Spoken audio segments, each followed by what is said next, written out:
नमस्कार, मैं हूं आरती राय। गुरुस्थल के इस YouTube चैनल में आप सभी का स्वागत है। कैसे हैं आप लोग? आशा और उम्मीद करती हूं बहुत अच्छे होंगे। आज की जो हमारी चर्चा होगी वह 6ठी सदी ईसा पूर्व में धार्मिक एवं बौद्धिक सुधार आंदोलन जो हुए हैं उन्हीं पर चर्चा होगी। 6ठी सदी ईसा पूर्व के दौरान बहुत सारे संप्रदायों का उदय होता है, ठीक, जिनमें प्रमुख होते हैं जैन धर्म और बौद्ध धर्म। तो हम एक एक करके चर्चा कर रहे हैं आप लोगों के सामने। आप लोग इसे समझते रहिए थोड़ा सा। देखिए, 6ठी सदी ईसा पूर्व में क्या हुआ, हाँ थोड़ा सा समझिए, फिर उसके बाद आप जहाँ बोलेंगे मैं वहाँ अलग से समझाऊंगी, ठीक है। मैं सब तरीके से समझाने का प्रयास करूँगी कि आपको यह समझ में आए। मुख्य रूप से यहाँ पे हमें जैन धर्म और बौद्ध धर्म और जो भी धर्म है वो हम देखेंगे, ठीक। ये सुधार आंदोलन के दौरान अभी थोड़ा समझिए क्योंकि ये सुधार आंदोलन हुआ क्यों भाई, आंदोलन क्यों हुआ ये बौद्धिक, तो उसके पीछे कोई तो कारण रहा होगा ना। तो उन्हीं कारणों पे मैं आऊँगी, थोड़ा सब्र रखिए। हाँ, फिर से 6ठी सदी ईसा पूर्व में अनेक महत्वपूर्ण परिवर्तन हुए। 6ठी सदी ईसा पूर्व में अनेक महत्वपूर्ण परिवर्तन हुए थे, यानी कि भारतीय इतिहास में उस दौरान एक महत्वपूर्ण परिवर्तनों का काल था। बहुत सारे हमने देखा है आपको कि उस समय महाजनपद काल या 6ठी सदी ईसा पूर्व में 16 महाजनपदों का उदय हुआ। मगध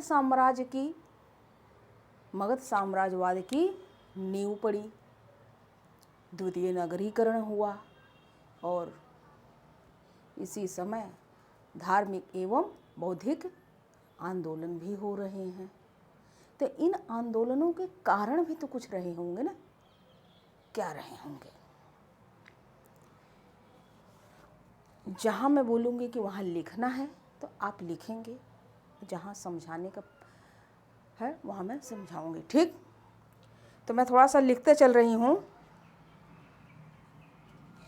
आप समझिए थोड़ा सा, ठीक ना। 6ठी सदी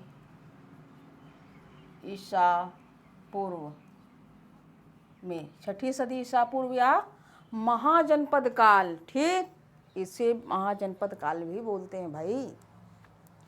अनेक महत्वपूर्ण परिवर्तन हुए थे, अनेक महत्वपूर्ण परिवर्तन हुए थे, ठीक। अनेक महत्वपूर्ण परिवर्तन होते, यानी कि भारतीय इतिहास में कई परिवर्तनों का काल रहा। एक नहीं, कई सारे परिवर्तन हुए थे भाई। यहाँ पर क्या है, अभी देखिए, जहाँ पर 16 महाजनपदों का उदय हो रहा है, ठीक। मगध साम्राज्यवाद की नींव पड़ रही है, ठीक। और क्या हो रहा है, यहाँ पर द्वितीय नगरीकरण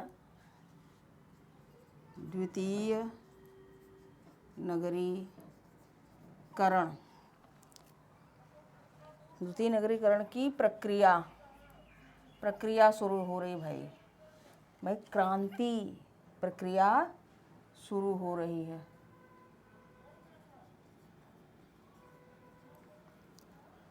ठीक। विशेषकर ये कहाँ हो रहा है, विशेषकर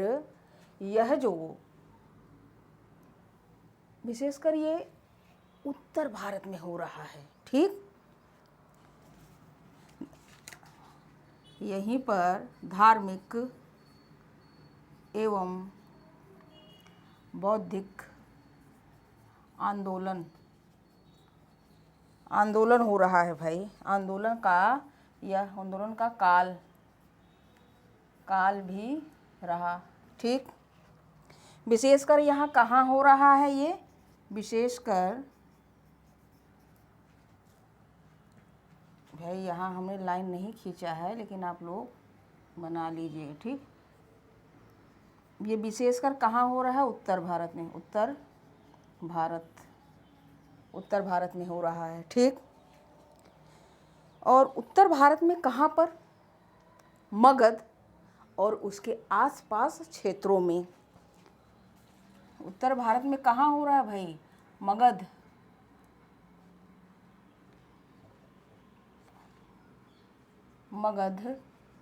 एवं उसके आस पास क्षेत्रों में हो रहा है। जो आसपास क्षेत्रों में, मगध आसपास, वहाँ पर जो समाज है, वहाँ पर विरोध, यहाँ आंदोलन का उदय देखने को मिल रहा है। ठीक, इस आंदोलन का इस समय जो बौद्धिक धार्मिक आंदोलन हम छठी सदी ईसा पूर्व में देख रहे हैं, जो हमें देखने को मिल रहा है, इसकी शुरुआत, इसकी पृष्ठभूमि उत्तर वैदिक काल में ही बन गई थी। उपनिषद काल में ब्राह्मणवादी व्यवस्था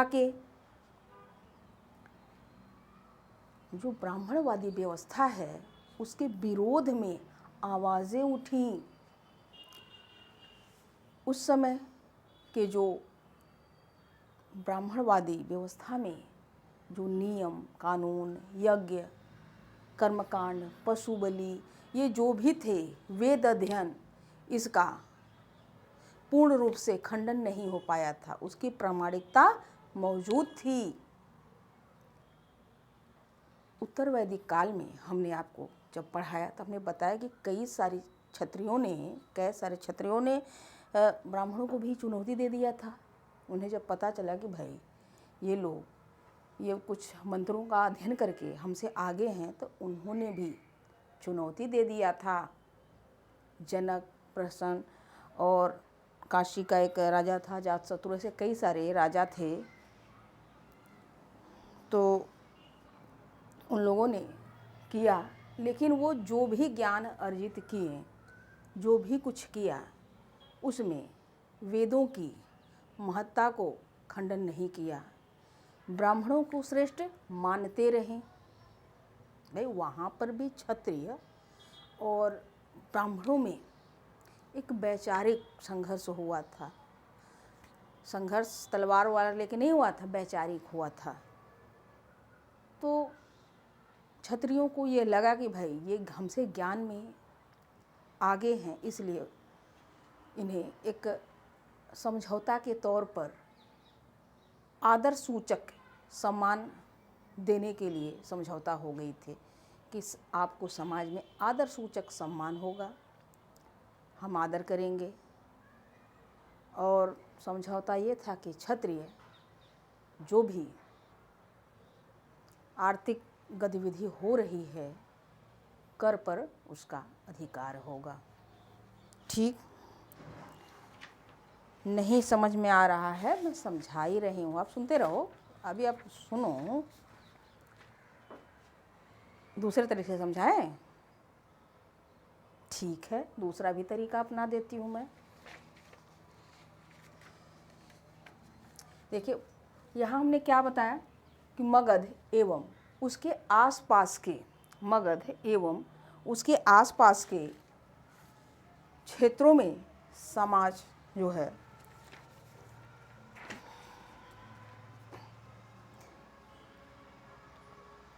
धार्मिक बौद्धिक आंदोलन, आसपास क्षेत्रों में ये जो है धार्मिक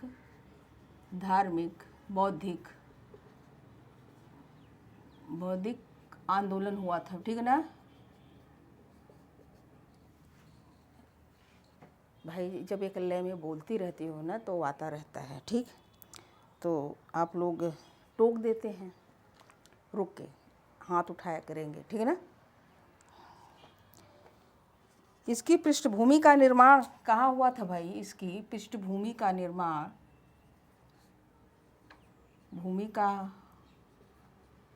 कहाँ हुआ था? उत्तर वैदिक काल में हुआ था ना, वैदिक काल, उत्तर वैदिक काल में हुआ था।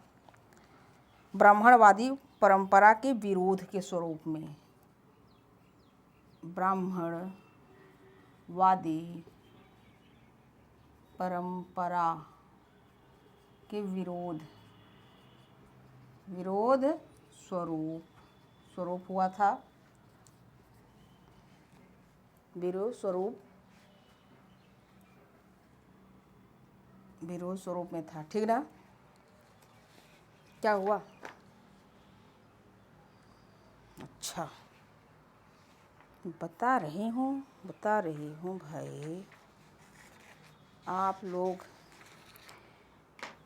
ठीक है बता रही हूँ, रुक जाइए। नहीं लिखना है ना लिखिए, मैं समझा रही हूँ ना, लिखवा देती हूँ, ठीक।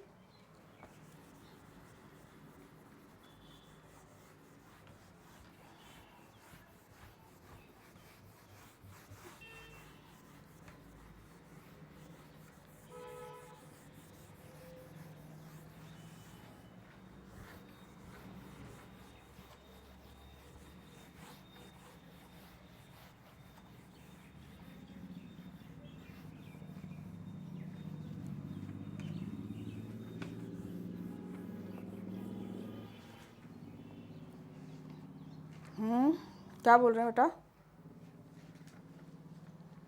हाँ रुकिए, थोड़ा सा रुकिए। तो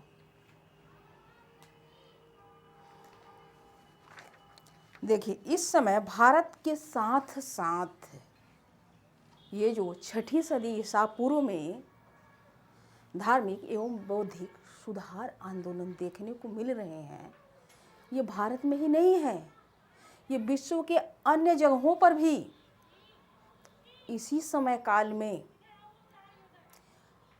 धार्मिक बौद्धिक सुधार आंदोलन हुए, ठीक। थोड़ा हम लिखते चलते हैं। इस समय भाई, इस समय भारत के साथ साथ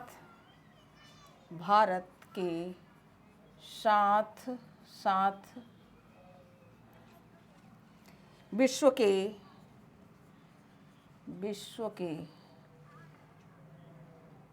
अन्य कुछ देशों में, क्या हुआ भाई, ये स्याही क्यों नहीं चल रहा? देशों में भी धार्मिक बौद्धिक हलचल हो रहे थे,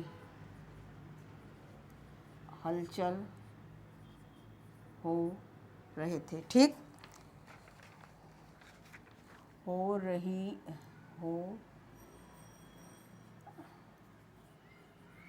एक मिनट, दूसरा मार्कर लाइए जरा, तो ये ठीक से चल नहीं रहा। देखिए, यहाँ पर हम ये लिखे हैं कि इस समय भारत के साथ साथ विश्व के कुछ अन्य देशों में भी धार्मिक एवं बौद्धिक सुधार का दौर चल रहा था। वहाँ पर भी कोई न कोई था जो संघर्ष हो रहा था। आ गया मार्कर?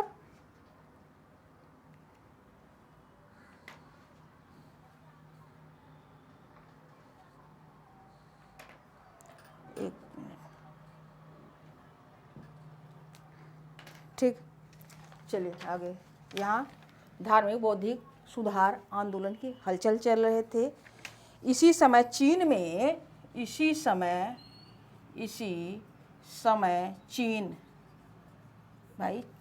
भी धार्मिक सुधार आंदोलन की हलचल हो रही है। चीन में कन्फ्यूशियस एवं लाओत्से तुंग। ठीक, चीन में कौन भाई? कन्फ्यूशियस।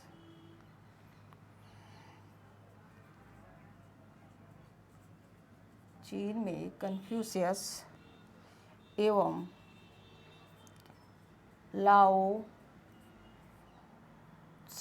लाओत्से। ठीक, और ईरान में जरथुष्ट। यूनान में कौन थे? पाइथागोरस।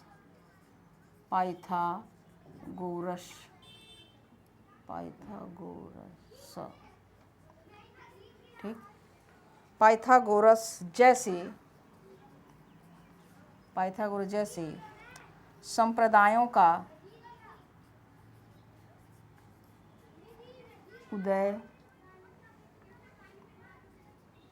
उदय हुआ। ठीक, ये भारत में ही नहीं हलचल थे, विश्व के बहुत सारे देशों में हलचल हुए हैं। जैसे चीन में कन्फ्यूशियस एवं लाओत्से तुंग भी आप लिख सकते, लाओत्से तुंग। ठीक, ईरान में जरथुष्ट, यूनान में पाइथागोरस जैसे संप्रदायों का उदय हुआ था। 6ठी सदी ईसा पूर्व में मध्य गंगा घाटी में 6ठी सदी ईसा पूर्व में मध्य गंगा घाटी में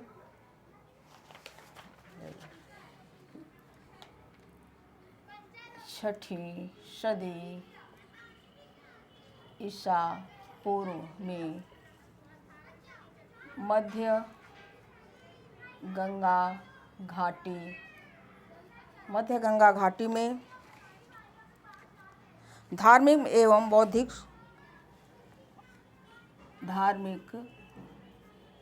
मैं जानबूझ के बार बार एक ही लाइनों को दोहरा रही हूँ, कई बार आपको समझ में आए। नहीं समझ में आ रहा तो बताइए, मैं फिर वापस तरीका बदल दूंगी। ठीक,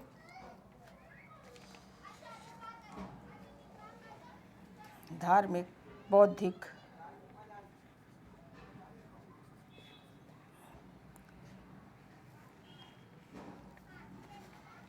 आंदोलन हुए इस जिसका केंद्र कहाँ था? मगध। ठीक, जिसका केंद्र मगध था। मगध तथा आसपास का क्षेत्र।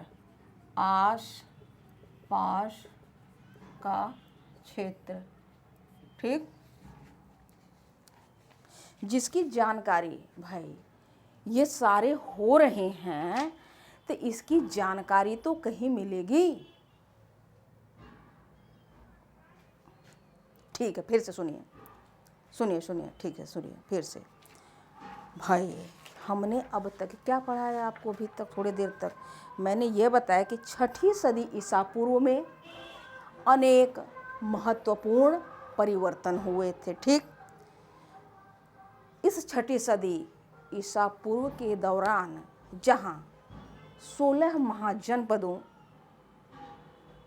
का उदय हुआ, मगध साम्राज्यवाद की नींव पड़ी। ठीक, और द्वितीय नगरीकरण का स्थापना हो रहा है, प्रक्रिया भाई शुरू हुई। और द्वितीय नगरीकरण किस तरीके से शुरू हुई थी? आर्थिक राजनीतिक कारणों से शुरू हुई थी। ठीक, अब ये हम बीच में बताएंगे आर्थिक राजनीतिक कारणों से क्यों शुरू हुई थी। ठीक है ना?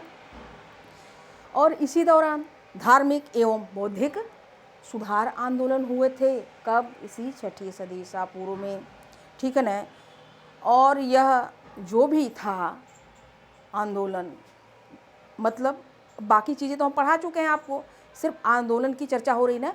तो यह जो आंदोलन है ये कहाँ पर हो रहा है? विशेष रूप से मगध वाले इलाके में हो रहा है। ठीक, उत्तर भारत में मध्य गंगा घाटी वाले क्षेत्र में हो रहा है। ठीक, मगध के आसपास के क्षेत्रों में हो रहा है। क्या हो रहा है? बौद्धिक सुधार आंदोलन। भाई ये इस आंदोलन की जो पृष्ठभूमि सबसे पहले कहाँ देखने को मिलती है हमें? उत्तर वैदिक काल में। जो ब्राह्मणवादी परंपरा है भाई, व्यवस्था है उनकी, उस समय यज्ञ, कर्मकांड, पशु बलि, ये सारे के सारे बहुत ही खर्चीले हो गए थे। और जब खर्चीले हो गए तो आम लोग नहीं कर पा रहे थे। जो धनी वर्ग था वो कर लेता था, जो राज परिवार के लोग थे वो कर लेते थे, ठीक। बाकी लोग नहीं कर पा रहे थे। और मान लो, और एक प्रकार से यह एक व्यापार सा भी बन गया था उस समय, तब भी यह विरोध में आया। बाकी चीज़ें हम देखिए बता चुके हैं, आपको समझाने के लिए हमने बस लाइन दोहरा दी, ठीक।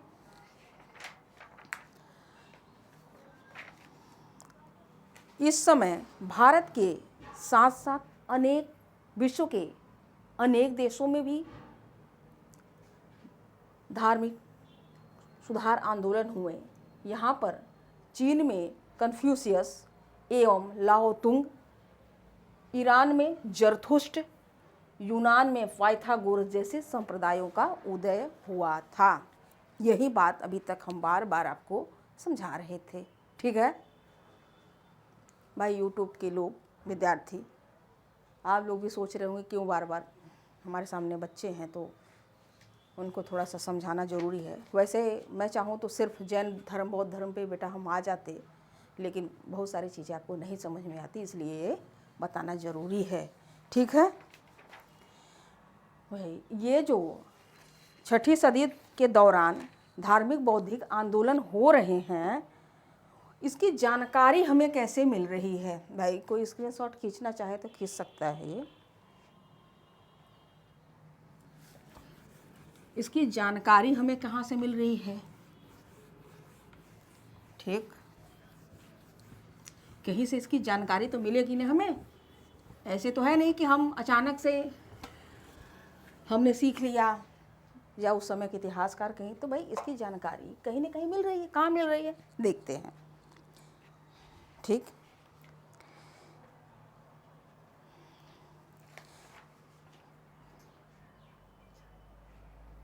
भाई हमने क्या बताया, ठीक है फिर से देखिए। ब्राह्मणवादी व्यवस्था के विरोध में, ब्राह्मणवादी व्यवस्था के विरोध में, ठीक। ये जो विरोध कहाँ हमें देखने को मिल रहा है? मगध और आसपास, मगध तथा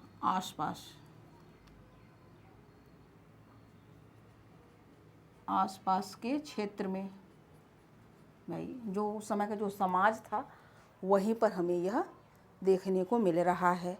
तो भाई अब ये जो आंदोलन हो रहे हैं, ये इसकी जानकारी हमें कहाँ मिल रही है? मगर जो आंदोलन हुए, ये आंदोलन, ठीक, आंदोलन ये यहाँ पर है, ठीक। आंदोलन की जानकारी हमें कहाँ से मिल रही है कि उस समय दौरान कितने संप्रदाय उदय हुए, कितने नए धर्म के रूप में अवतरित हुए। तो बौद्ध धर्म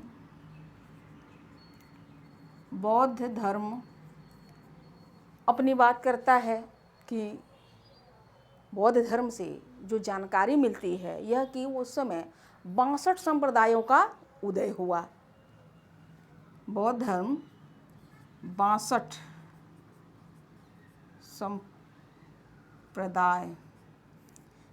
संप्रदाय उदय की जानकारी देता है, ठीक। वहीं जैन धर्म कितनी जानकारी देता है? जैन धर्म कहता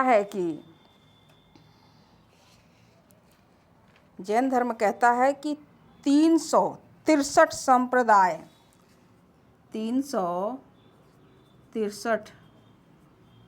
संप्रदाय का उदय, 300 उदय की जानकारी देता है।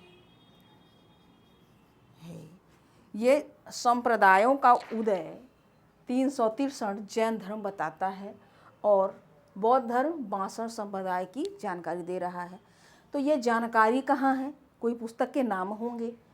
तो ये जो 62 संप्रदाय हैं, यह जो पुस्तक है, ये कौन सी पुस्तक है भाई? पुस्तक का नाम लिखिए। क्या नाम है? अच्छा, आपको पता है? ओहो, बहुत बढ़िया, बहुत बढ़िया। चलिए, ब्रह्मजाल सूत्र एक पुस्तक है, उसका नाम है ब्रह्मजाल सूत्र। इस ब्रह्मजाल सूत्र से 62 संप्रदायों का उदय हुआ है, ऐसा जानकारी देता है। ये ब्रह्मजाल सूत्र कौन सा भाई है? ब्रह्मजाल सूत्र जो पुस्तक है बौद्ध धर्म की है। ठीक, अब जैन धर्म की पुस्तक कौन सी है? जैन धर्म की जो पुस्तक है वह कौन सी है? इसका नाम है सूत्र कृतांग। सूत्र कृतांग।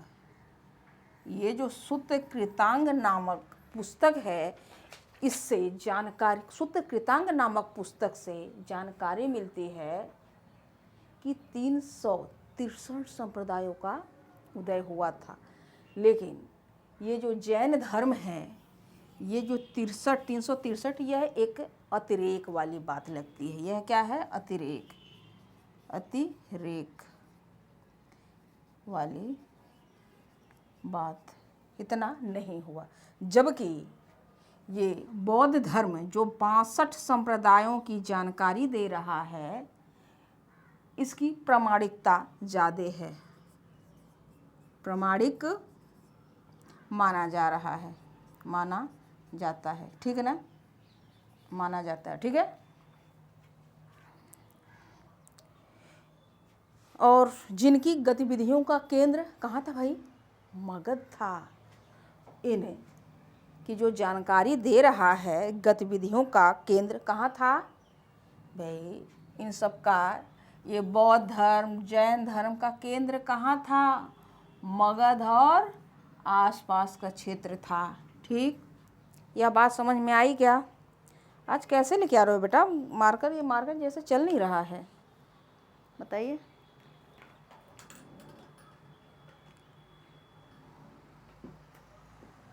ठीक,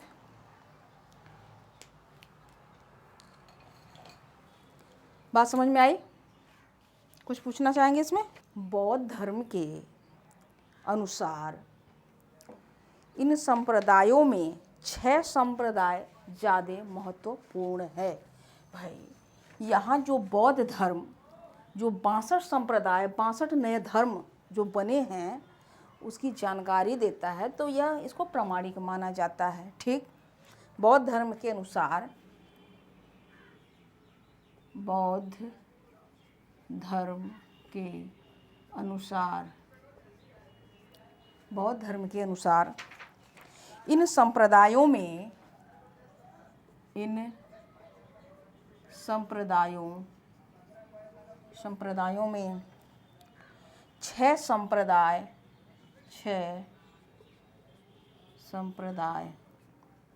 याद आ रहा है? जो मेरी पहली वाली महाजनपद काल की क्लास थी, उस समय हम ये सारी बातें वहाँ पर बताए हुए थे।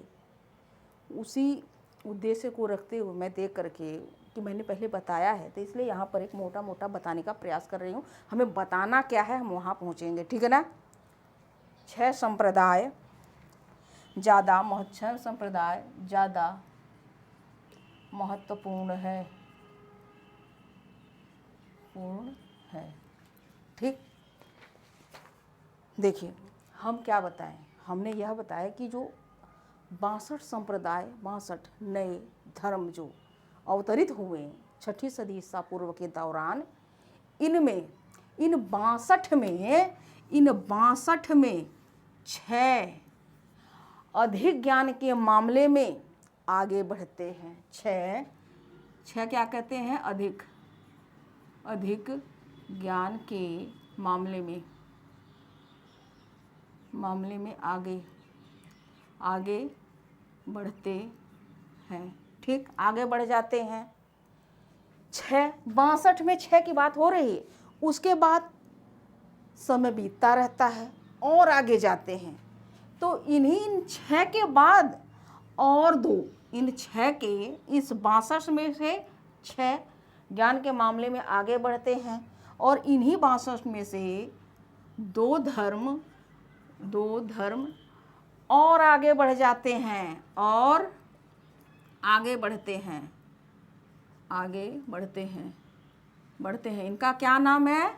इनका नाम है जैन धर्म और बौद्ध धर्म। इनका नाम है जैन धर्म एवं बौद्ध धर्म। समझ में आया? हम यह बता रहे हैं कि 62 संप्रदाय, जो 62 नए धर्म हुए 6ठी सदी ईसा पूर्व में, इन 62 में से 6 ज्ञान के मामले में आगे निकलते हैं और 6 के बाद इसमें और 2 धर्म, जैन धर्म पहले से रहता है, लेकिन इसकी वास्तविक संस्थापक कौन है? महावीर स्वामी। तो महावीर स्वामी के नेतृत्व में जैन धर्म और आगे बढ़ जाता है। गौतम बुद्ध के नेतृत्व में बौद्ध धर्म आगे बढ़ता है ज्ञान के मामले में। इनके पास ज्ञान ज़्यादा हो जाता है। बात समझ में आ रही है? समझ में आ रही तो बोलिए हाँ, नहीं हम आगे बढ़ते हैं, फिर से बताते हैं। बताइए। तो ये जो 6 धर्म, जो 62 में 6 जो धर्म हुए, वो कौन कौन से थे? भाई अगर कोई इसको खींचना चाहे तो खींच सकता है, लेकिन मैं लिखवा दूंगी, ठीक है ना? चलिए,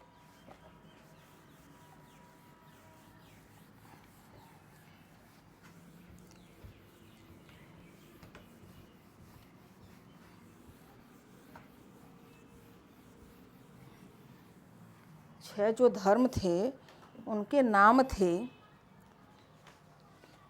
जो शुरुआत में 62 में 6 जो सबसे आगे निकलते हैं उनकी बात कर रहे हूँ, ठीक।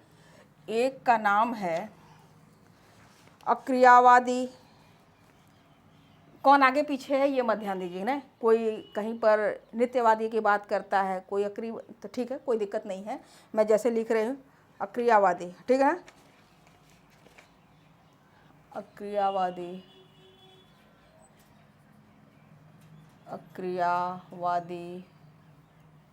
ठीक। अक्रियावादी के जिन्होंने इसको जन्म दिया, क्या नाम था उनका? पूर्ण कश्यप। अक्रियावादी पूर्ण कश्यप, ठीक है। पहले लिख लेने दीजिए, फिर समझा रही हूँ, ठीक ना? अनिश्चयवादी दूसरे नंबर पे है। अनिश्चयवादी हाँ बेटा, कई दिनों पे क्लास ले रही हूँ ना, तो थोड़ा तो अंतर होता है ना, कोई बात नहीं। अनिश्चयवादी के संजय वेठली पुत्र, संजय वेठली पुत्र, ठीक, संजय वेठली पुत्र। नित्यवादी तीसरा है, नित्यवादी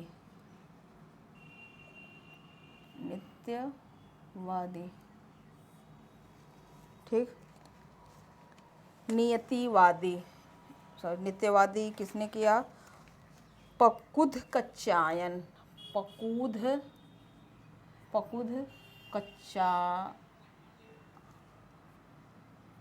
कच्चायन।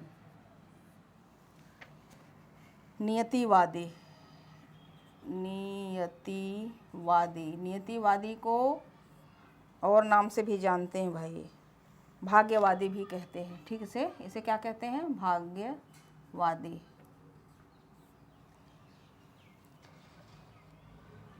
और ये कौन है? मखली गोसाल।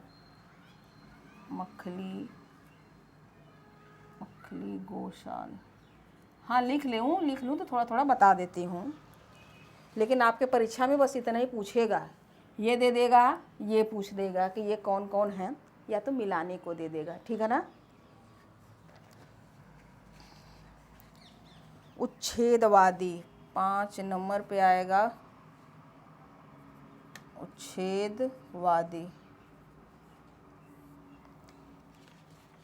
अजीत केस काम्बलीन, अजीत केस काम्बलीन, काम्बलीन, अजीत केस काम्बलीन, लोकायत या भौतिक। छठे नंबर पे है लोकायत, लोकायत या भौतिकवादी, भौतिकवादी। ठीक।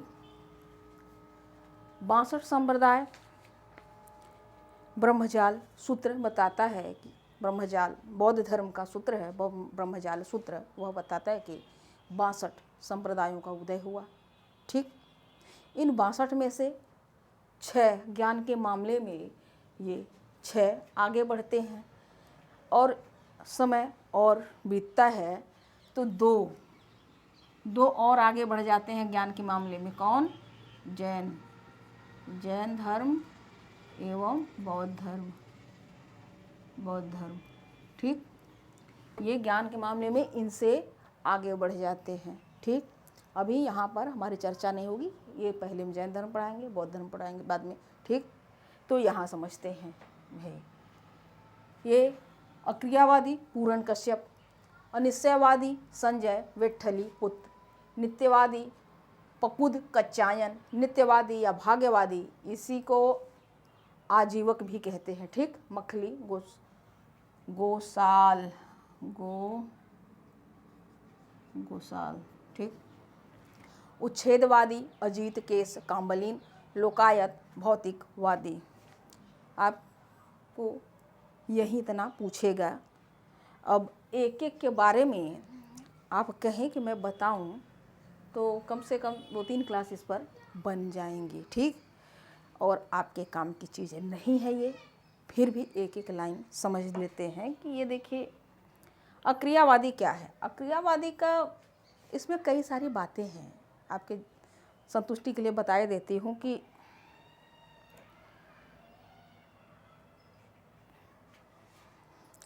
अक्रियावादी जो कहते हैं कि हम लोग कुछ नहीं करते, जो कुछ करता है कोई और करता है, अर्थात भाई वो ईश्वर है। ठीक। हम नहीं करते, जो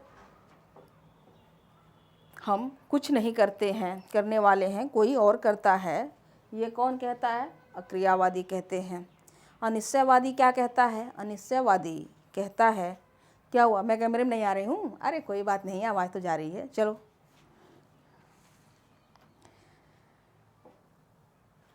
ये अनिश्चयवादी क्या कहता है? अनिश्चयवादी कहता है हम कुछ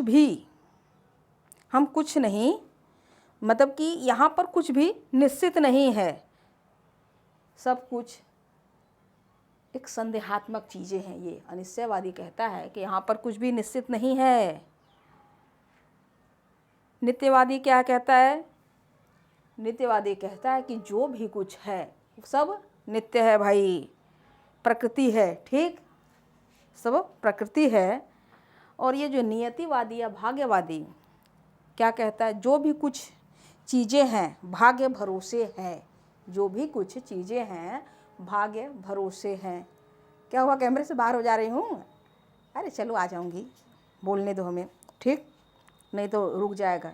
इतना शॉर्टकट में बताने का प्रयास कर रही हूँ मैं आपको। ठीक है ना? तो हम कहाँ पर थे? हाँ, नित्यवादी में जो बातें हैं एक मोटा मोटा समझिए कि यहाँ पर जो कुछ भी है सब भाग्य भरोसे है। कर्म का इसमें कोई विशेष महत्व नहीं है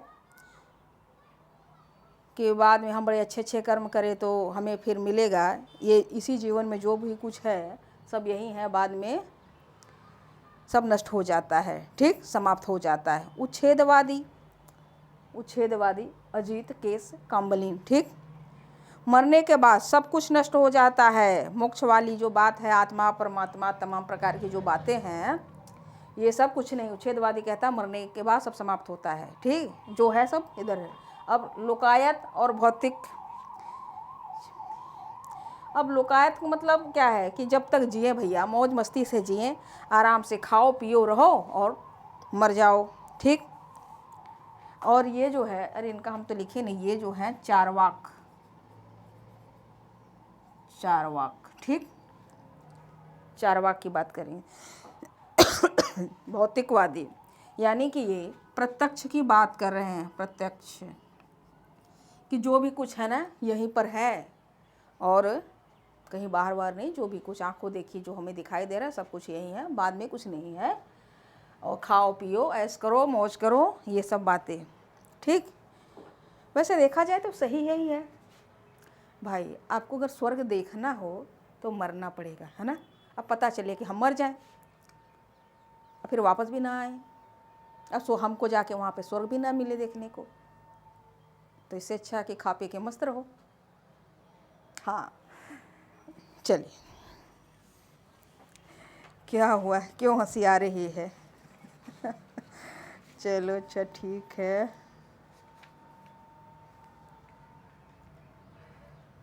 तो ये आप स्क्रीनशॉट खींच लीजिए। अब बताइए इसके आगे मैं इसको लिखवा दे रही हूँ, ठीक है ना, एक एक करके मैं लिखवा दे रही हूँ।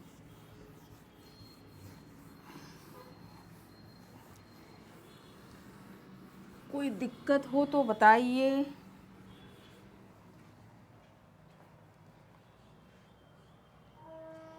चलिए याद करके पूछिए, क्या पूछ सकते हैं।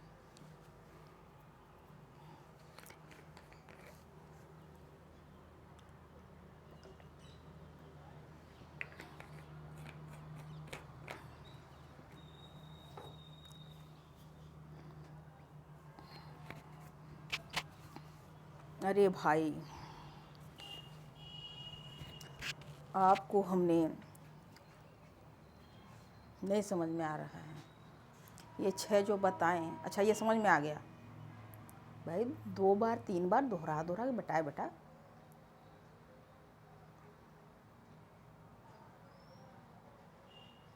ठीक है लिखना बंद करो, कुछ भी मत लिखो, ठीक। सुनो फिर से बता रही हूँ, मैं फिर से समझाने का प्रयास कर रही हूँ, ठीक है ना। और हाँ, आप YouTube के लोग जो देख रहे हैं, जो भी चीज़ पहले हमने बताया, क्योंकि पहले बहुत बार चीज़ें हम बता चुके थे, इसलिए जितनी भी बाकी रह गई थी वहीं पर यहाँ हमने बताया है और आगे में बताना था। अब इसको लिखवा दूँगी, लेकिन आप लोगों को अभी जो मैं तरीका जो अपनाने जा रही हूँ, जो बच्चे को समझाने का प्रयास कर रही हूँ, ये आपके मेंस में लिखने में काम आएगा, ठीक। तो इसलिए ध्यान से ज़रूर सुनिए। जो लिखित परीक्षा आप कहीं भी देंगे ना, तो जो बातें मैं अभी बताऊँगी ना, आप उसमें जोड़ सकते हैं और वो सत्य है, ठीक है ना। और भी जोड़ के बढ़ाया जा सकता है, लेकिन हमें जितना समझाना है मैं समझा रही हूँ, ठीक। समझिए, मैंने आपको पहले बताया हुआ था कि उत्तर वैदिक काल में ब्राह्मणवादी व्यवस्था में यज्ञ कर्मकांड, ठीक है। सुनिए, दोबारा कर रही हूँ बेटा, वीडियो बहुत लंबी बन जाएगी, फिर लिखवाऊँगी कब। चलो ठीक है, आप में से जिनको नहीं समझ में आया है माफ़ी चाहूँगी मैं दोबारा, क्योंकि मैं एक टीचर की भूमिका में हूँ, मेरा काम है दोबारा तिबारा बोलना, लेकिन आप लोगों को अभी जो बताऊँगी वह लिखने में काम आएगा, ठीक है। सुनते रहिए। मैंने आपको क्या बताया था पहले, उत्तर वैदिक काल भी पढ़ा दिया था, तब भी समझाया था, अब फिर समझा रही हूँ। देखिए, आपको मैंने पहले बताया हुआ था कि उत्तर वैदिक काल में, उत्तर वैदिक काल में क्या था भाई, ब्राह्मणवादी व्यवस्था था, ठीक। कुछ भी लिखेंगे नहीं, ठीक है ना, कुछ भी नहीं लिखेंगे, सिर्फ समझेंगे। ये बोर्ड पर ध्यान देते रहे, अपनी कान कहाँ लगाएंगे, मेरी जो ज़बान से आवाज़ निकले उस पर ध्यान लगाएंगे, ठीक है।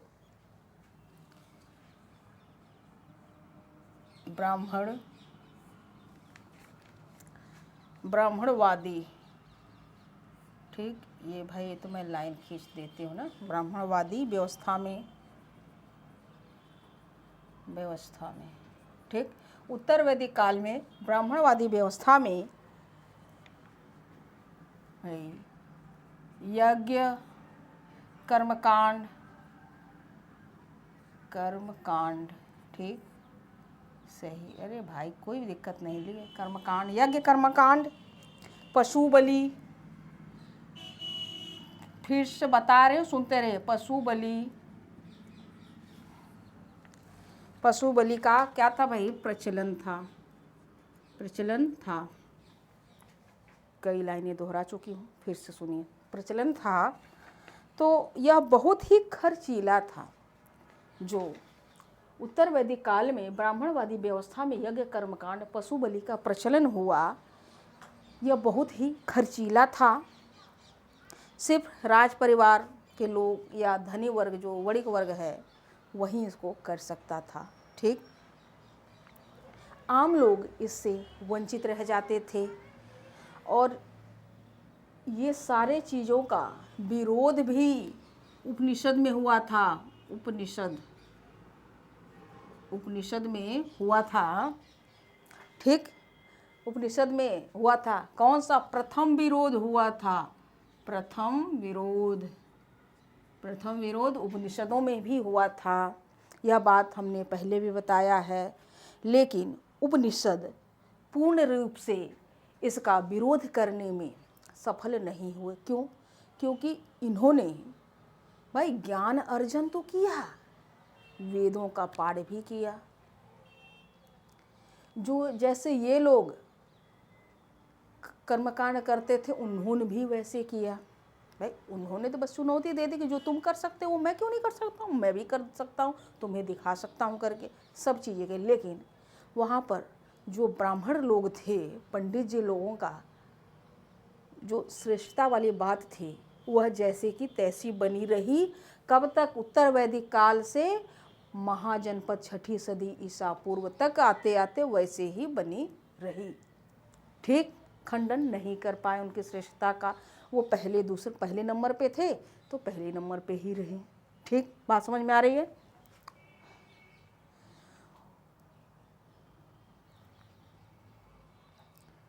उनके सामाजिक श्रेष्ठता वाली बात को लेकर के ये खंडन नहीं कर पाए थे भाई। वेद की महत्ता का खंडन नहीं कर पाए। और जो भी उस समय के कर्मकांड था, सब के सब इनके जैसे ही वह कर रहे थे। यह बात आपको समझ में आ रही है? अर्थात ब्राह्मणों को ये श्रेष्ठ मानते रहे। यह बात समझ में आ रही है? आप सुनते रहिए।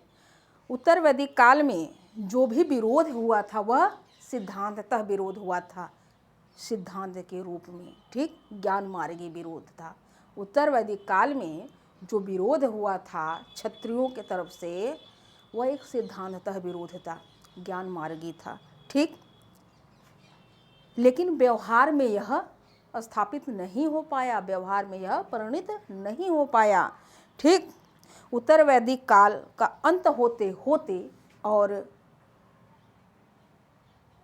6ठी सदी ईसा पूर्व या महाजनपद काल की शुरुआत होते होते 6ठी सदी ईसा पूर्व में भाई, जब यही ब्राह्मणवादी व्यवस्था क्या हुआ?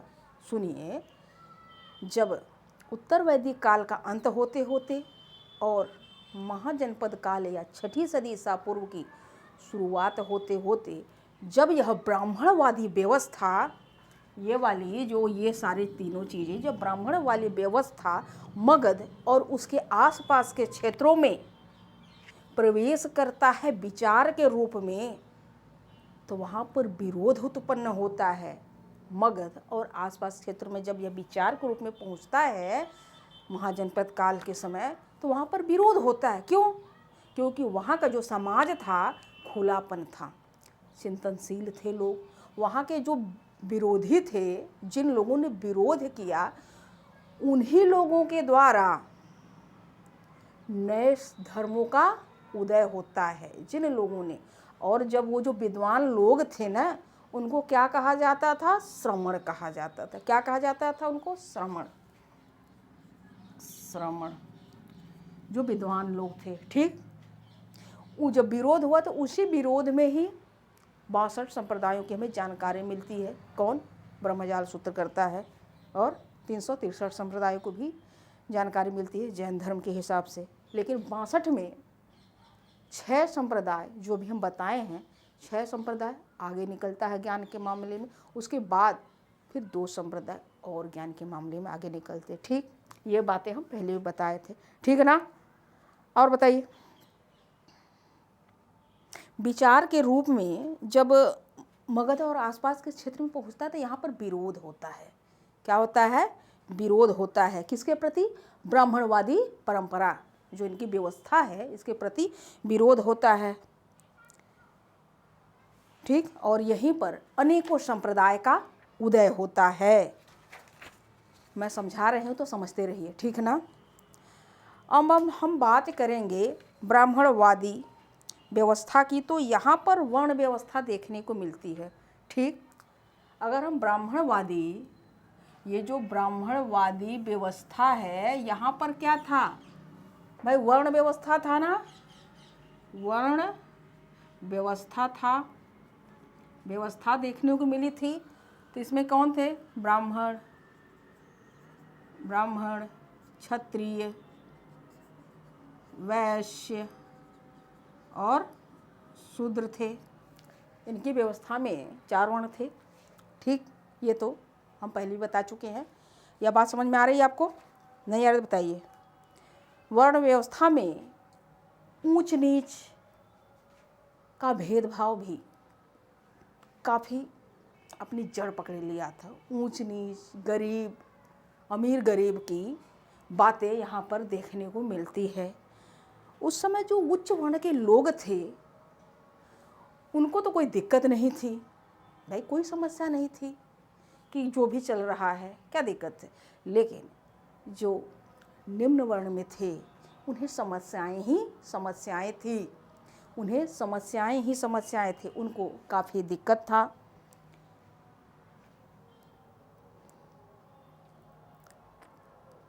वहीं बाद में जो निम्न वर्ण के लोग थे, पहले तो भाई कर्म के आधार पे बनाया गया था, बाद में जन्म के आधार पे बन गया। ठीक, और जन्म के आधार पे बन गया तो वो सीधे सीधे जात उत वाली बात निकल के सामने आई थी। ये सब बात हम बता चुके थे। अब जब जन्म आधारित हो जाता है वर्ण व्यवस्था में न, तो क्या हो गया? वही लोग निम्न वर्ण के कहलाए, वहीं शूद्र कहलाए। उनके ऊपर तमाम प्रकार की बंदिशें लगा दी गई थी, मतलब एक थोप दी गई थी ज़बरदस्ती, ये नहीं कर सकते, वो नहीं, तमाम तो उनको समस्याएं थी। और जैसे ही इस दौरान, इस 6ठी सदी, इस महाजनपद काल के दौरान कोई उनको उंगली पकड़ाने वाला मिलता है ना, तो उंगली नहीं, वो सीधे सीधे पूरे हाथ पकड़ के आगे बढ़ जाते हैं। वो तो पहले से ही तैयार रहते हैं कि कोई तो मिले, हमें इस ब्राह्मणवादी परंपरा से छुटकारा दिला दे। ठीक, तो निम्न वर्ण का इन नए धर्मों को सहयोग मिलता है तो और ज़्यादा ये आगे बढ़ते हैं। ठीक, और सबसे ज़्यादा सहयोग किसका मिला था? जैन धर्म और बौद्ध धर्म का। ठीक, बात समझ में आ रही है? समझ में आ रही है क्या? आप लोग सुनते रहिए, क्योंकि मैं बता रही हूँ, लिखवा दूँगी, ठीक है ना, क्योंकि ये लिखने में आपको काम आएगा। ठीक बच्चों,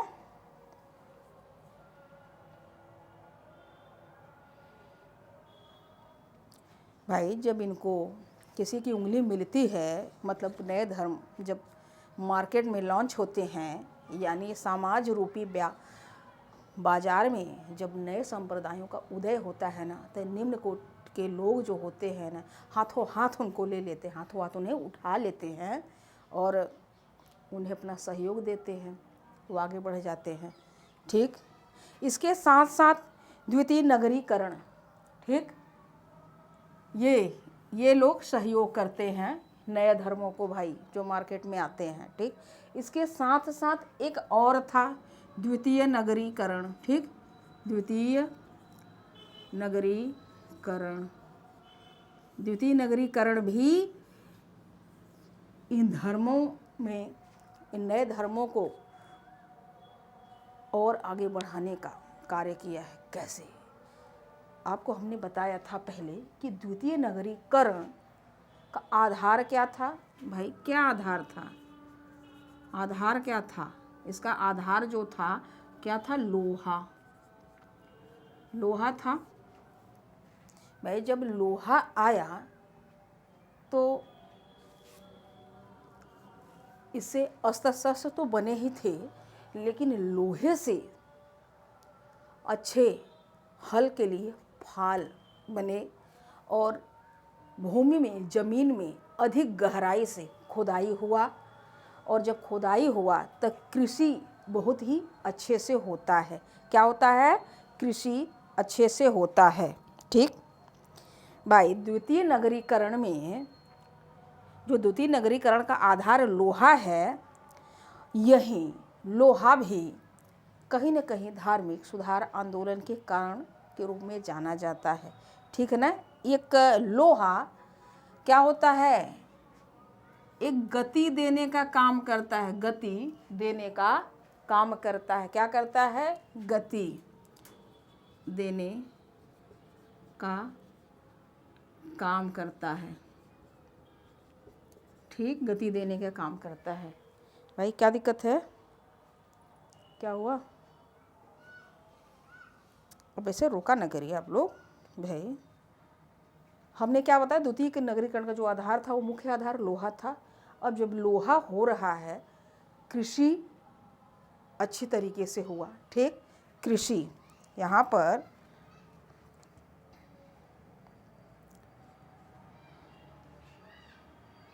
भाई ये गति देने का काम करता है। यानी क्या बनता है? लोहा प्रेरक तत्व बनता है।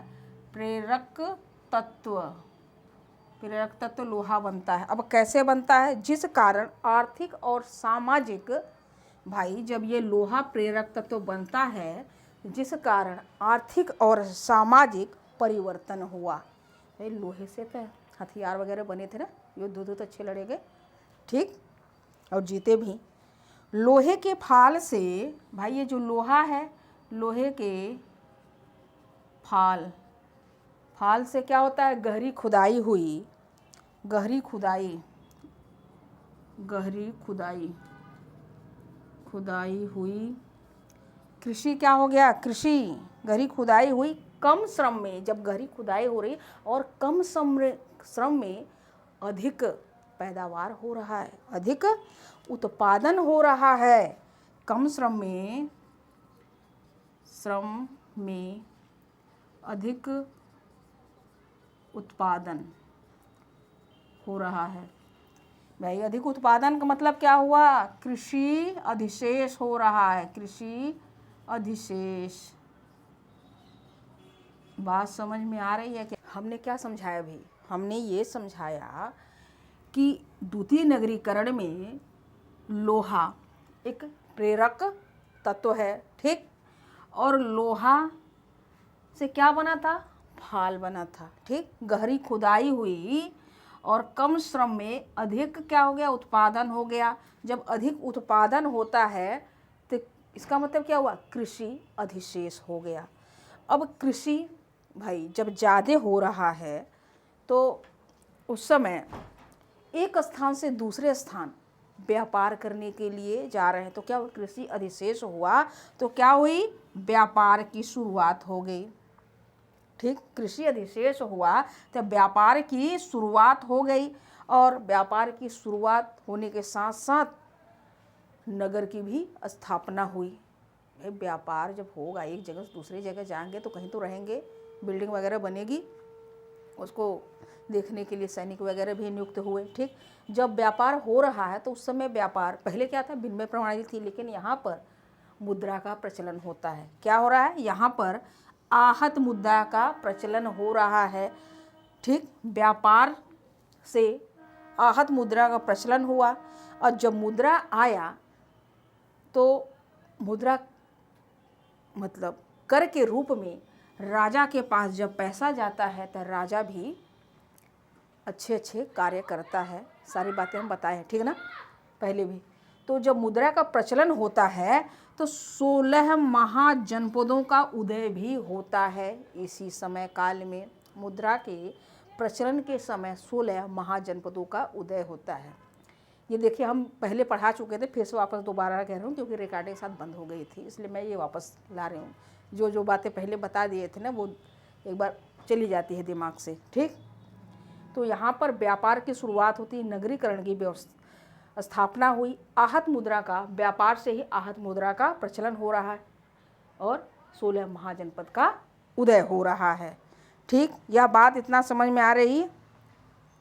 अब नगरीकरण की, ये जो नगरीकरण है इसकी भाई कुछ आवश्यकताएं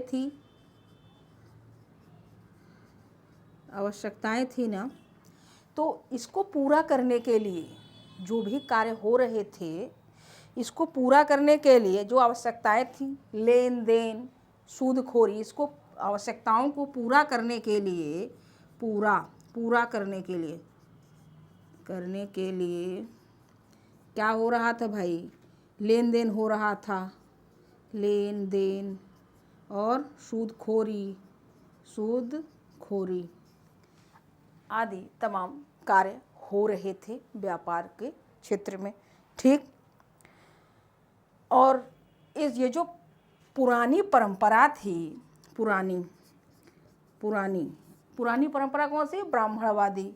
ये पुरानी ब्राह्मणवादी परंपरा में ये सारी चीज़ें क्या थी? मनाही यानी मना की गई थी कि ये अच्छे कार्य नहीं है। सूदखोरी, ब्याज लेना देना और ये सारी चीज़ें, एक बहुत दूर दूर तक व्यापार नहीं करना, ये सारी बातें इस ब्राह्मणवादी परंपरा में मनाही थी। मतलब इसको अस्वीकार किया गया था, निम्न कोटि का माना जाता था। क्या हुआ?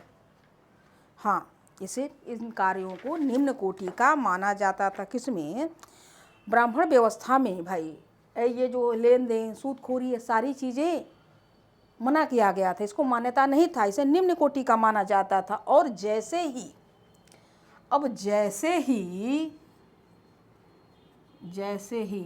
नए धर्म, बौद्ध धर्म, ये बौद्ध धर्म और जैन धर्म का उदय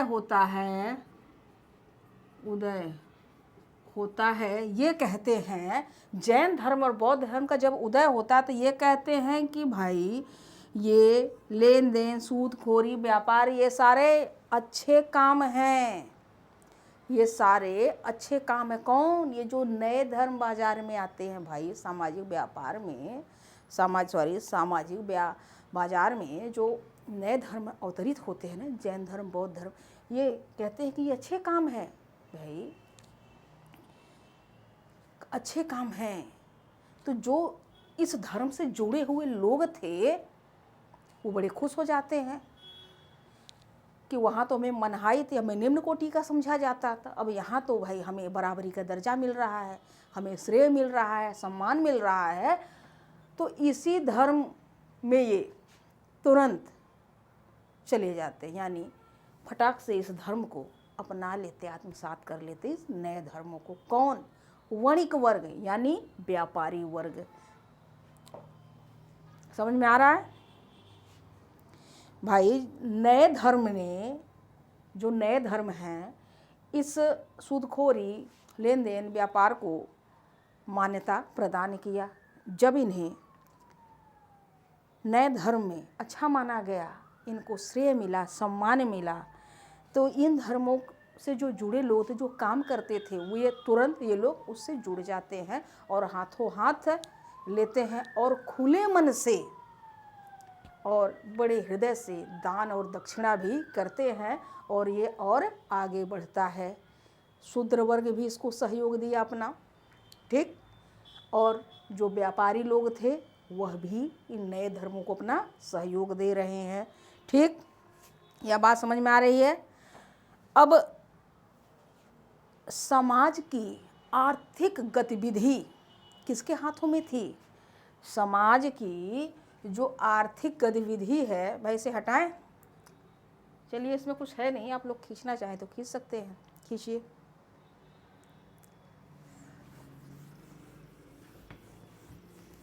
जो समाज की जो आर्थिक गतिविधि है वह किसके हाथों में है? वह वणिक वर्ग के हाथों में है, यानी व्यापारी वर्ग के हाथों में है। समाज की आर्थिक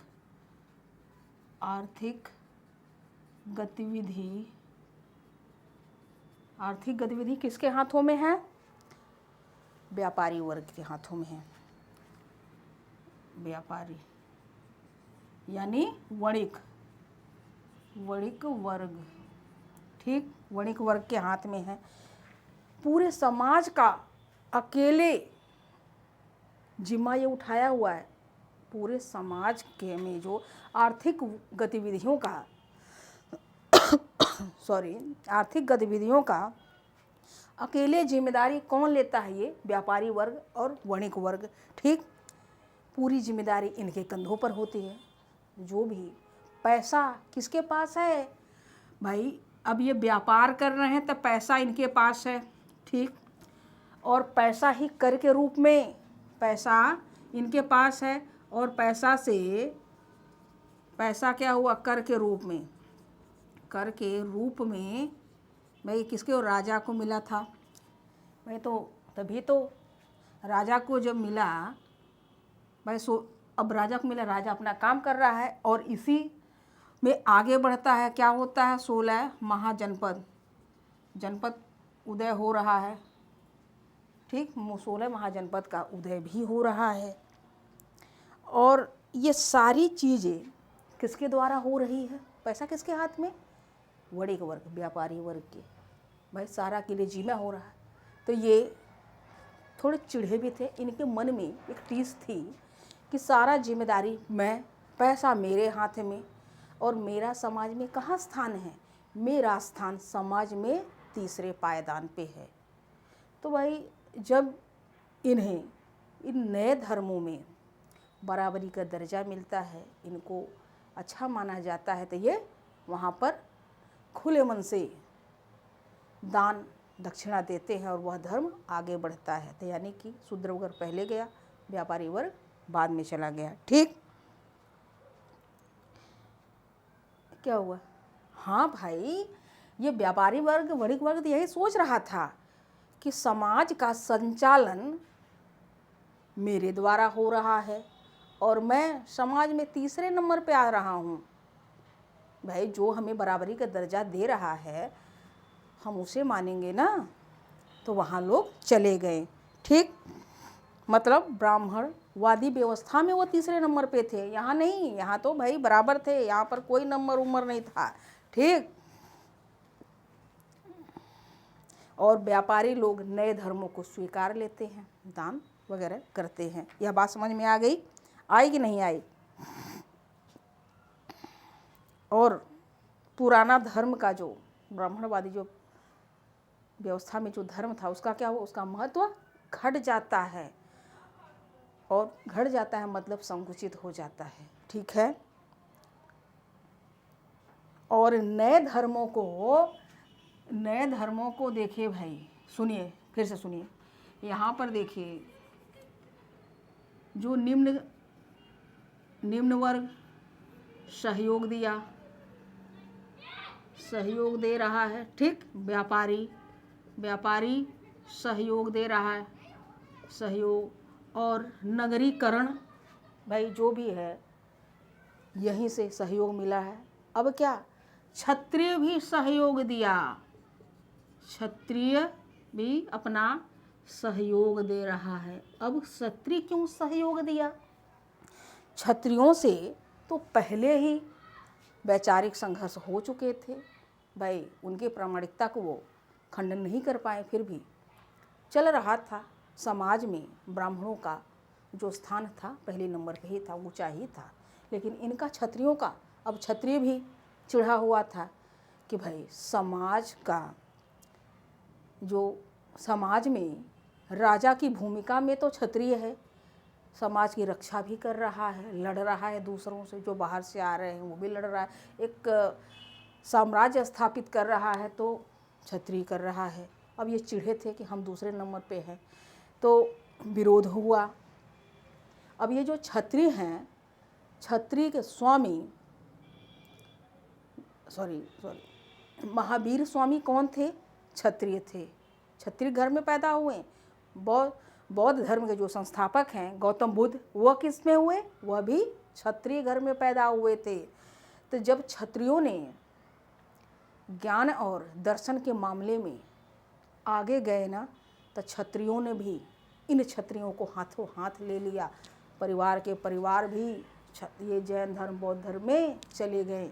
ठीक, बात समझ में नहीं आ रहा भाई? अरे भाई, हम तो यह बता रहे हैं कि क्षत्रियों ने भी अपना सहयोग दिया। महावीर क्षत्रिय परिवार में पैदा हुए थे, गौतम बुद्ध क्षत्रिय परिवार में पैदा हुए थे। क्षत्रियों ने इन्हें हाथों हाथ ले लिया। बात समझ में आ जाएगी, नहीं समझ में आएगी तो कल फिर बता दूंगी। ठीक, वीडियो बहुत लंबी बन जाएगी बेटा। अब देखने वाले कहेंगे बताया क्या, लेकिन भाई यूट्यूब के लोग, आप समझिए कि मैं जो भी बता रही हूँ ना, बार बार आपको लिखने में काम जरूर आएगा, जरूर सुनिएगा। ये मत सोचिए कि भाई वीडियो दौड़ा दिया। ठीक, उत्तर वैदिक काल में, हमने आपको पहले बताया, उत्तर वैदिक काल में भाई इनका संघर्ष तो हो ही चुका था। क्षत्रिय लोग भी चिढ़े थे कि हमारा स्थान कहाँ है, दूसरे पायदान पर है। तो क्षत्रिय लोग इधर ही चले गए, जैन धर्म बौद्ध धर्म में। ठीक, उत्तर वैदिक काल में विरोध हुआ था, उपनिषदों में प्रबल विरोध हुआ था इस ब्राह्मणवादी परंपरा का। ठीक, अब ये क्षत्रिय सोचता था कि भाई इनके पास क्या है, ये वेदों का अध्ययन करते हैं। क्षत्रिय क्या करते हैं? वेदों का अध्ययन करते हैं, कुछ मंत्र जान गए हैं, ये संस्कृत जानते हैं, और ये सारे चीज़ें जान करके हमसे श्रेष्ठ बने हुए हैं पहले नंबर पे। फिर क्षत्रियों ने क्या किया? ब्राह्मण लोगों को चुनौती दे डाली ज्ञान के मामले में। अब महावीर और गौतम बुद्ध ये दोनों ज्ञान के मामले में और आगे निकल जाते हैं, और इतना आगे निकल जाते हैं कि 100 वर्षों से ज़्यादा का समय ब्राह्मणवादी जो धर्म है ना, वह एक नीचे हो जाता है। 100 वर्षों से अधिक समय लग जाता है इनको, लगभग 100 वर्षों से अधिक समय लग जाता है। और इतने समय काल में ये जैन धर्म बौद्ध धर्म बहुत अपना प्रसार होता है, सबके सब भाई अपना लेते हैं। भाई ये जो क्या हुआ, हाँ, ये सोचें, कहें कि भाई इनको तो संस्कृत तो सीखे हैं, संस्कृत ही आता है, इनके मंत्र आता है, भाई यज्ञ वज्ञ कर लेते हैं, हम क्यों ना कर लें। तो इन लोगों ने चुनौती दिया और उस चुनौती में आगे बढ़ गए। ठीक, ज्ञान भी इनको हो गया, ब्राह्मण लोगों से ज़्यादा ज्ञान हो गया। और पुरानी धर्म से पहले से भी बहुत से क्षत्रियों का मोह तो भंग था ही। अब जब मोह भंग हो गया तो जिन क्षत्रियों ने ज्ञान के मामले में आगे बढ़े, उन क्षत्रियों को बाकी क्षत्रियों ने सहयोग दिया, हाथों हाथ लिया, और वो ऊपर उठ गए भाई। तो भाई निम्न वर्ग सहयोग दे दिया, व्यापारी और क्षत्रिय वर्ग जब देता है तो नए धर्म जो समाज में अवतरित हो रहे हैं खूब पल्लवित होते हैं, पुष्पित होते हैं। ठीक, फलते फूलते हैं नए धर्म। अब बताइए आगे क्या बताएं, अब लिखवा दूं? हाँ, क्षत्रियों ने तो खूब जोरदार इनका विरोध किया।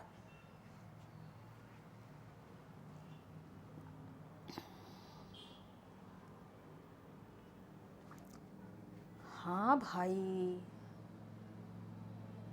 क्षत्रिय लोग ज्ञान के मामले में आगे बढ़ जाते हैं। जैन धर्म स्वामी महावीर के नेतृत्व में, बौद्ध धर्म गौतम बुद्ध के नेतृत्व में आगे बढ़ता है। अब चलिए, जब हम जैन धर्म बौद्ध धर्म पढ़ाएंगे तो और भी बातें बता देंगे ना। और ये सारे के सारे क्षत्रिय थे।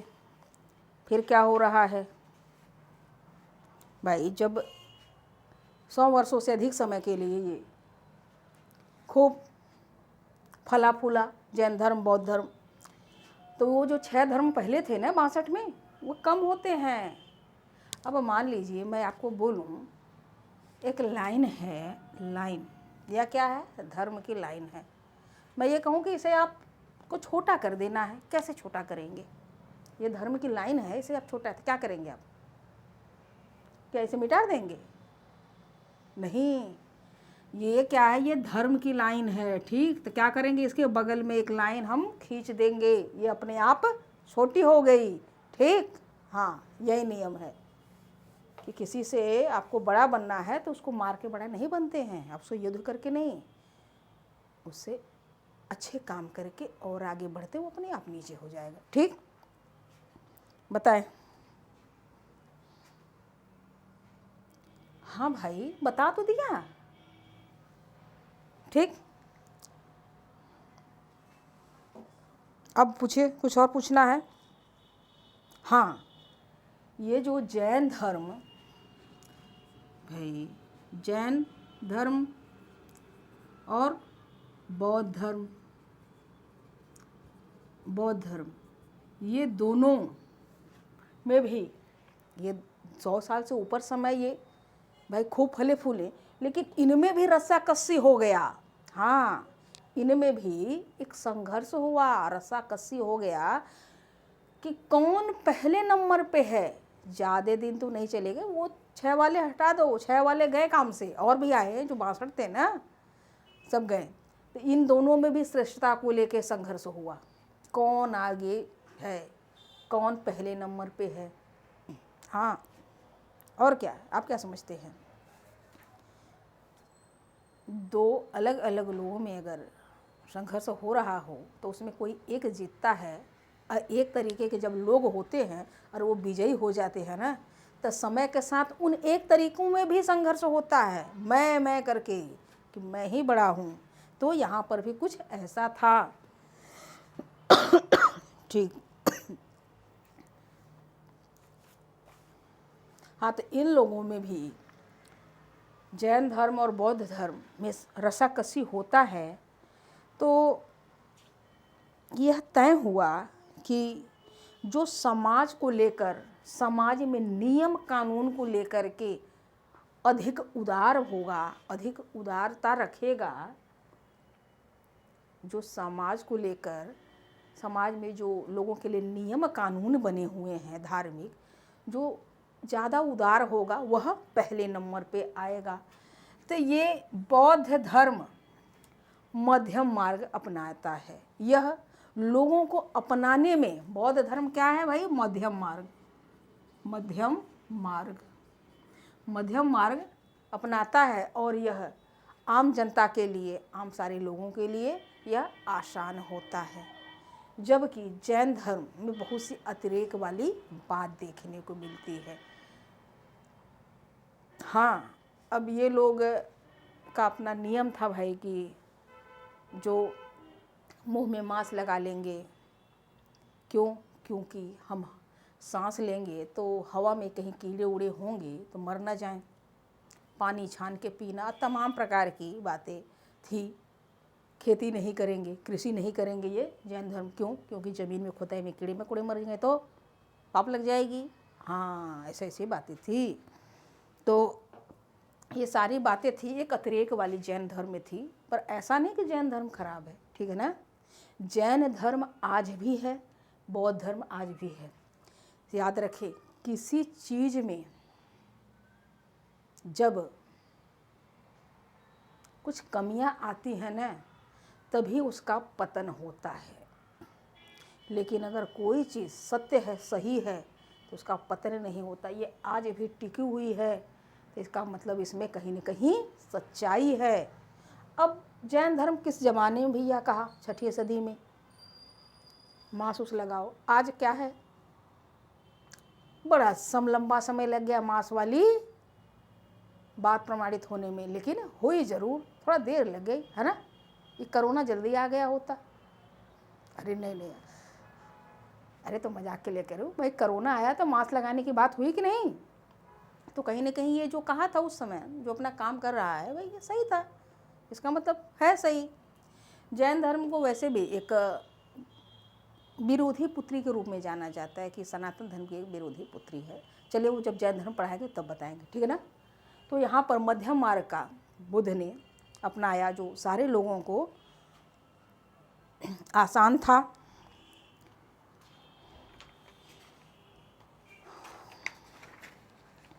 और कुछ पूछिए, पूछना चाहेंगे?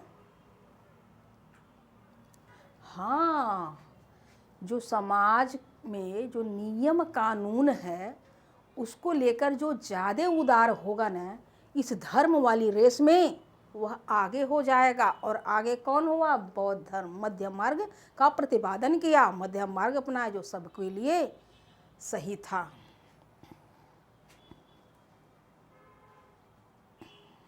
ये जैन धर्म अहिंसावादी की बात करता है। मांस उस वाली बात तो अब सही हो गई कि नहीं हुई?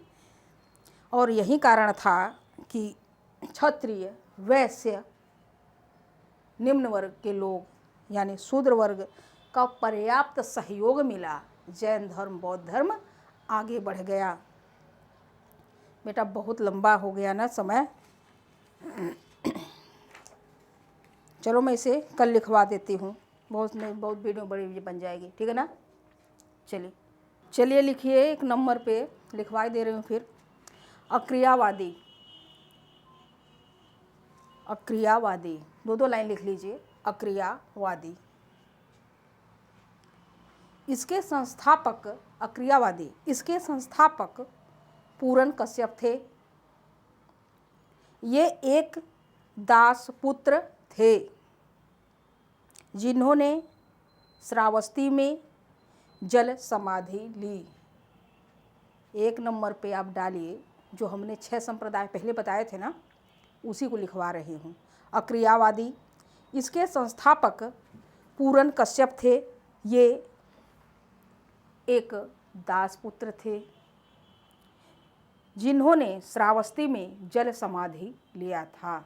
अगर आपसे पूछे कि जल समाधि कौन लिया था तो पूरन कश्यप, ठीक। अब आगे लिखिए, बहुत लंबा वीडियो बन जाएगा बेटा। चलिए लिखिए। अनिश्चयवादी, दूसरे नंबर पे अनिश्चयवादी, इसके संस्थापक संजय वेठली पुत्र थे। इसके संस्थापक, अनिश्चयवादी की बात कर रही हूँ, अनिश्चयवादी, इसके संस्थापक संजय वेठली पुत्र थे। सारिपुत्र तथा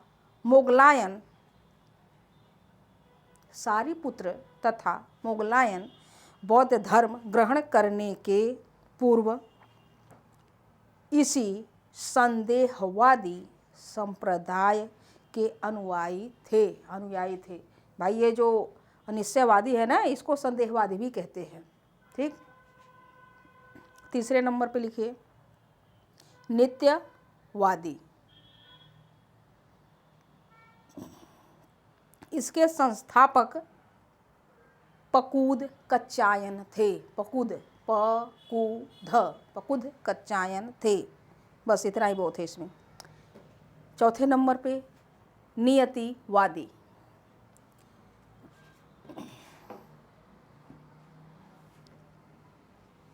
आगे लिखिए, इसके संस्थापक मखली गोसाल थे। ये जो मखली गोसाल है ना, ये मखली शब्द जो है ना, इनके पिताजी के नाम से संबंधित है। इनके मंखा थे, ठीक। मंखा मतलब कि जो धार्मिक खेल उल दिखाया करते थे भाई, घूम घूम करके, एक धर्म वाली, क्या कहते हैं उसको, जैसे नाटक होता है ना उस तरीके धर्म का। चलिए बताते हैं, अच्छा शब्द नहीं मिल रहा है मुझे भी। मंखा उसी को कहते हैं कि धार्मिक चलचित्र दिखाते थे भाई, घूम घूम करके। नियतिवादी लिखा, नियतिवादी को भाग्यवादी भी कहते हैं। अब लिख करके लिखिए, आजीवक संप्रदाय भी इसी को कहते हैं, नियतिवादी को, ठीक। इसके संस्थापक मखली गोसाल थे, जिनका जन्म एक गौशाला में हुआ था। भाई इनके पिताजी मंखा थे, इसलिए मखली हो गया, और गोसाल, ये गौशाला में जन्म हुआ था इसलिए गोसाल लग गया, ठीक। इनके पिता मखली एक मंखा थे, और ब्रैकेट में लिख लीजिए, धार्मिक चित्रों की प्रदर्शनी दिखाने वाले थे। नालंदा में सर्वप्रथम इनकी मुलाकात महावीर स्वामी से हुई थी। किसकी? मखली गोसाल की। नालंदा में मुलाकात हुई थी और इन्होंने 6 वर्ष तक महावीर स्वामी के साथ तपस्या किया था। तप लिख लीजिए, तप किया था। तप मतलब तपस्या भी किया था। आगे, महावीर के ज्ञान प्राप्ति के पूर्व यही उनके शिष्य थे। जब महावीर को ज्ञान प्राप्त हो गया तो उनके शिष्य भी यही बने। कौन? मखली गोसाल। किंतु किसी बात पर मतभेद होने के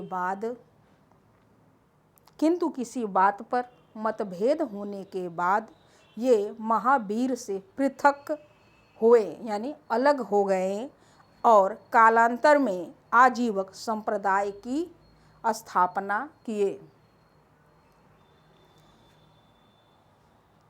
जैन ग्रंथ भगवती सूत्र में इनके तथा महावीर स्वामी के बीच हुए हिंसक संघर्षों की जानकारी मिलती है।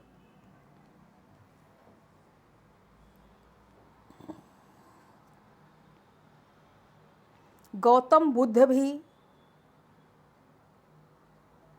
मखली गोसाल को अपना सबसे बड़ा विरोधी मानते थे। अजात शत्रु के समय हुए वैशाली युद्ध में इनकी मृत्यु हो गई थी। जब अजातशत्रु हमने पढ़ाया था अजातशत्रु को, तो उस समय इसकी बात हमारी चर्चा हुई थी। ठीक, आप समझ गए होंगे।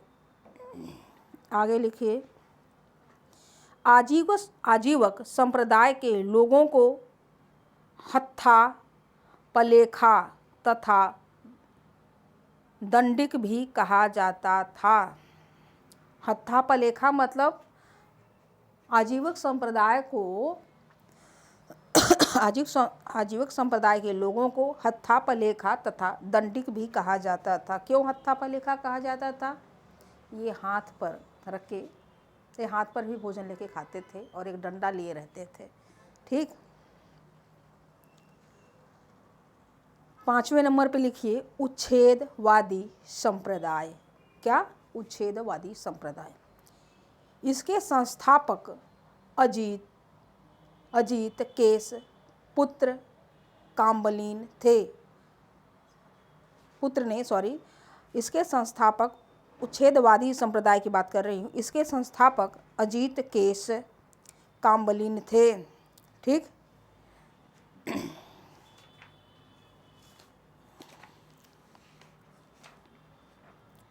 भारत का प्रथम भौतिकवादी चिंतक माना जाता है।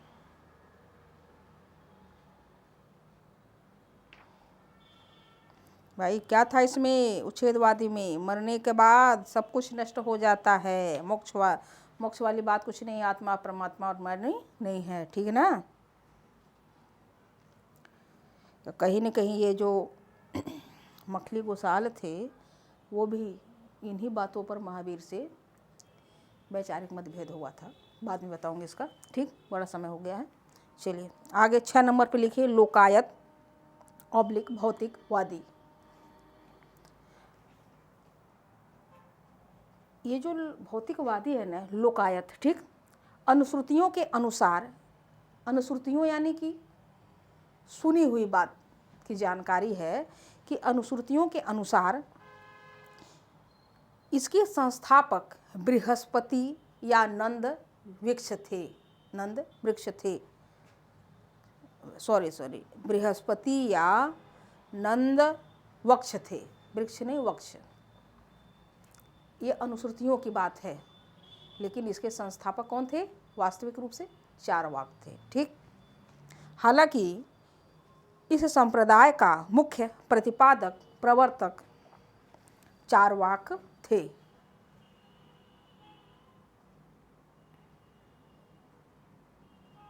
इस संप्रदाय के सिद्धांत सर्वदर्शन संग्रह नामक पुस्तक से लिए गए हैं।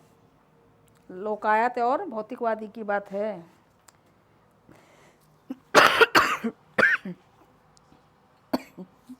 आगे लिखिए।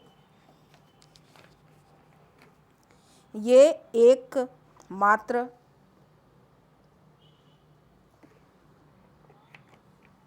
दर्शन ऑब्लिक संप्रदाय है जो प्रत्यक्ष को ही एकमात्र ज्ञान प्राप्ति का साधन मानते हैं। फलस्वरूप अप्रत्यक्ष आत्मा, ईश्वर तथा मोक्ष आदि के सिद्धांतों को सीधे से खारिज कर देते हैं, मतलब नकार देते हैं। इस समुदाय का आदर्श वाक्य या ध्येय वाक्य क्या है? किसका लिख दे रही हूँ? यावत् जीवेत सुखम जीवेत। किसकी भाई? ये भौतिकवादी या लोकायत का एक वाक्य है भाई। वही इसी समय मौज मस्ती से जी लो, खा लो, बाद में कुछ नहीं है, ठीक? खाओ पियो मस्त रहो। ये जो इसका आदर्श वाक्य क्या लिख देती हूँ मैं, ठीक? यावत्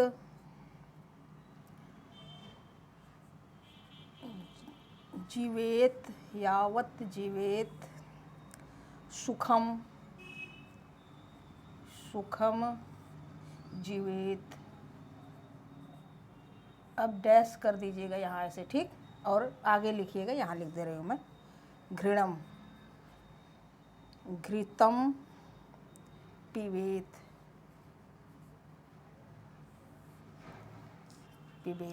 ठीक?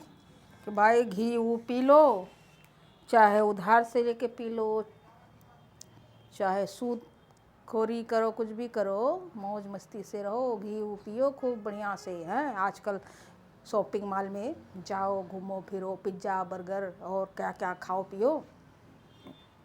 क्या हुआ पिज्ज़ा के नाम पे? चलो बहुत ज़्यादा हो गया। चलिए आज यही रखती हूँ, बहुत लंबी क्लास हो गई है।